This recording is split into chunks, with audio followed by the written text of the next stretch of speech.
from what we've profiled on Isak and Alvarez, is this a fair comment to say they're the top two for you right now? 100%. My cat, as I would always say, Isak, I have a big concern about injuries, right? And I will always put that on the table because I could just fed up with seeing our players injured. Canate, they've kind of fixed this season, but he still missed a load of games, right? He still missed a big set of games.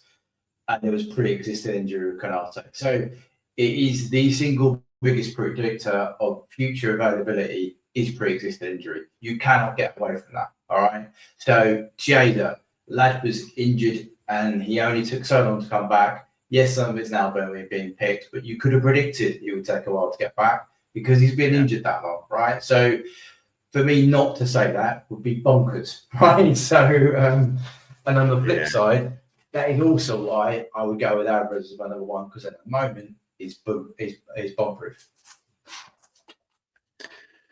It's literally, and I think it's important to frame this in the right way.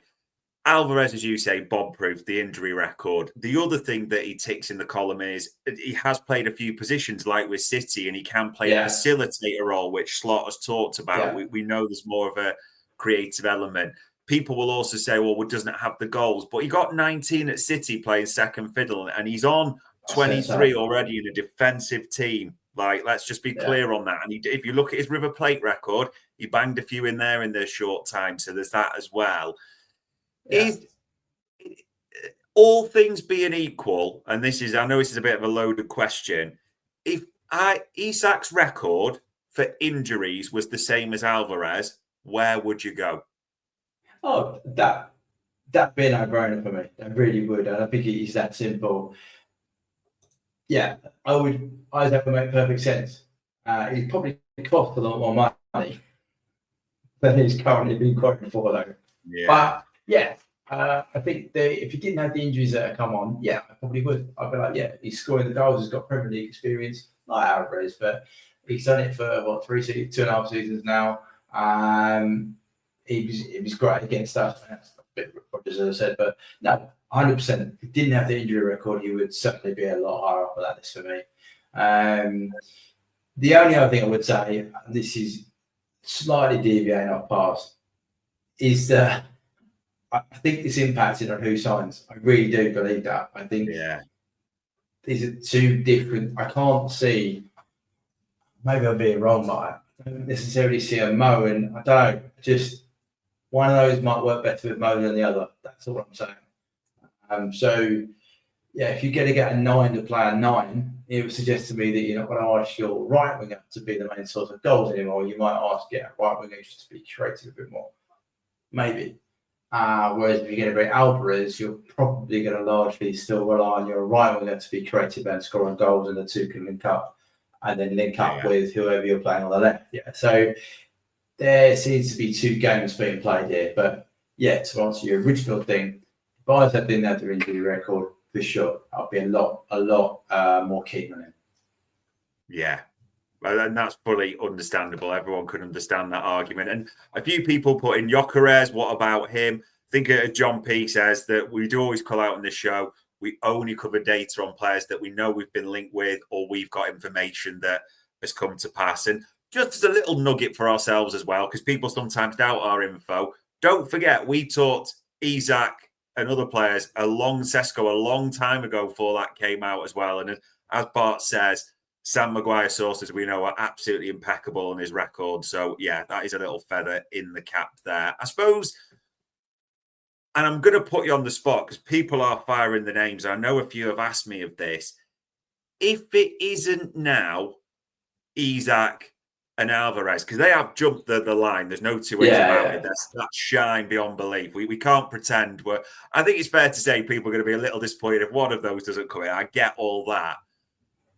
From everything you've seen, who is your third choice? If it isn't one of them two, who would soften the blow best, maybe is the right way that we've previewed? As I said, if it wasn't for being a twat in one of the Premier League games, it would be Kuna at Wolves. Wolves. Really liked his profile. Really did. I think, but then you've got, as I like that, Ike he was a good profile. Really was quick, could finish, but he's coming from the bully. You've got a conversion to do there. You're losing about 20 to 25% of the output metrics to transfer to the Premier League. That's 15%. Sorry, it's still a bit. There's a bit more of a gamble with that. He has a lot of. Don't get me wrong, the guy's rapid. He has physical attributes that you could die for, right? But that wouldn't be a smooth sailing for me. Whereas someone like Kuna, who's again Premier League experience, had a great season this year, built on his previous the season before last, where he gets better, makes a lot of sense to me. But it's just that discipline thing, and that'd be a cool slot to make, really. I mean, ideally, like I was saying, two of those free, but I'm not sure we've got the budget for that unless there's some big players going. Yeah, which will be interesting to see, won't it? And there is various stories galore at the moment, people. I totally understand that. There's talk about Diaz links. We know about Nunes, Jota comes in, but we can only work on the info we have. So there you go, ladies and gents. We previewed Alvarez for you in the nicest way. It's a double negative. I don't care. There's nothing not to like. That is a player we should be well in for. And if we can make that happen, we should be making that happen. It's not our money, so I'll happily spend it all day long. Isak, the stats are there, absolutely. There is the injury concern. Doesn't stop him being a top-level number 9 and absolutely someone we should be interested in. Sesko, you don't want to be too harsh on players, but it's just a big, fat red cross next to his name for us. And as we alluded to, we've talked to the people. There's probably still maybe an Ekitike, maybe a Kuna in the mix, depending on how they see the character issue. But make no mistake about it. This is us telling you on TMM, there are 2 clear names for that striker role or that forward role that Liverpool should be looking at. And there's a lot to like on the metrics. So there we go. All it leaves me to say as ever, Bart, is for the full analysis, for offering honest opinions, for venturing through the comments and breaking down all the comparison questions. It is much appreciated as ever. No worries, any day. And ladies and gents, that was another Transfer Market Metrics for Anfield Index.